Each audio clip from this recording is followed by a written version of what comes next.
Hi friends, మన్మధుడు నాగార్జున నటించిన cinema most block buster movie mass సినిమాతో Nagarjuna career మారిపోయినట్టుగా తెలుస్తుంది. అప్పట్లో ఈ సినిమా సుమారుగా చాలా బ్లాక్ బస్టర్ హిట్ అయిపోయి భారీ విజయాన్ని సొంతం చేసుకున్నట్టుగా మనకు తెలుసు. ఈ సినిమాని ఇప్పుడు రిలీజ్ చేయడానికి చిత్ర యూనిట్స్ ప్లాన్ చేస్తున్నట్టుగా తెలుస్తుంది. ఫ్రెండ్స్ ఈ వీడియోని చూస్తున్నారు కానీ ఎవరు లైక్ చేయట్లేదు మరియు సబ్స్క్రైబ్ చేయట్లేదు. ఫ్రెండ్స్ ఈ వీడియోని నచ్చితే లైక్ చేసి సబ్స్క్రైబ్ చేయండి మరియు స్క్రిప్ట్ చేయకుండా పూర్తిగా చూడండి. ఫ్రెండ్స్, అక్కినేని నాగార్జున హీరోగా రాఘవ లారెన్స్ దర్శకత్వంలో తెరకెక్కిస్తున్న యాక్షన్ మూవీ మాస్. ఈ సినిమాని ఆగస్టు 29న నాగార్జున పుట్టినరోజు సందర్భంగా ఒకరోజు ముందుగా ఆగస్టు 28న రిలీజ్ చేయడానికి చిత్ర యూనిట్ బృందం సోషల్ మీడియా వేదికగా తెలిపినట్టుగా తెలుస్తుంది. 2004లో విడుదలైన యాక్షన్ ఎంటర్టైన్మెంట్గా ఆదరణ పొంది నాగార్జునకు సొంత బ్యానర్లో నిర్మించిన సినిమాతో జ్యోతిక, చార్మిన్, రఘువన్, ప్రకాష్ రాజ్, రాహుల్ దేవ్ కీలక పాత్రలో పోషించారు. శ్రీ దేవి ప్రసాద్ సంగీతం అందించగా భారీ హిట్ సాధించుకుందని తెలుస్తుంది. ఈ మధ్య రీసెంట్గా రిలీజ్ అయిన Murari cinema block buster hit అవ్వడంతో కాకుండా సుమారుగా 10 కోట్ల గ్రాస్ని కలెక్ట్ చేసుకున్నట్టుగా తెలుస్తుంది.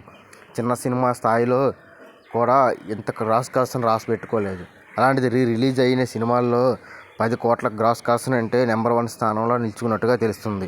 అలాగే ఈ మధ్యకాలంలో చాలా సినిమాలు రిలీజ్ చేయడానికి సిద్ధమవుతున్నారు. అలాగే ఇందులో ముఖ్య పాత్రలో చూసుకుంటే ఇందులో నాగార్జున గణేష్ అనే పాత్రతో ఉంటాడు. ఇందులో కీలక పాత్రలో ఆది అంటే సునీల్గా ఒక అనాథ, ఇద్దరు మంచి స్నేహితులు. అంజలి హీరోయిన్గా జ్యోతిక ఉంటుంది. డాన్ సత్యదేవ్ కుమారుడైన గణేష్ ప్రేమలో జ్యోతిని లవ్ చేస్తారు. వీళ్ళిద్దరు పెళ్లి చేసుకోవాలనుకుంటూ కానీ కొన్ని విషయాల వద్ద తన కూతురును తీసుకురమ్మని సత్య తన కొడుకుని పంపుతాడు. అతని హత్య చేసిన అంజలిని తీసుకెళ్తాడు. తన ప్రాణ స్నేహితుడిని చంపిన వారిని గణేష్ ఎలా చంపుతాడు అనేది ఈ సినిమా కథనం. అలాగే తనకు ప్రేమించిన అంజలిని ఎలా దక్కించుకుంటాడు అనేది సినిమాలో ఇతిహాసంగా వెళ్ళిపోతుంది. లేనిపోయిన చాలా ట్విస్టులతో ఈ సినిమా రూపొందించినట్టుగా తెలుస్తుంది. రాఘవ లారెన్స్ మంచి హిట్ సినిమాని తీశాడు. అప్పట్లో ఈ సినిమా దాదాపుగా సుమారు చాలా 100 కోట్ల క్లబ్లో జాయిన్ అయినట్టుగా తెలుస్తుంది. అప్పట్లో 85 డేస్ 90 డేస్ ఆడినట్టుగా ఈ సినిమాని తెలుస్తుంది.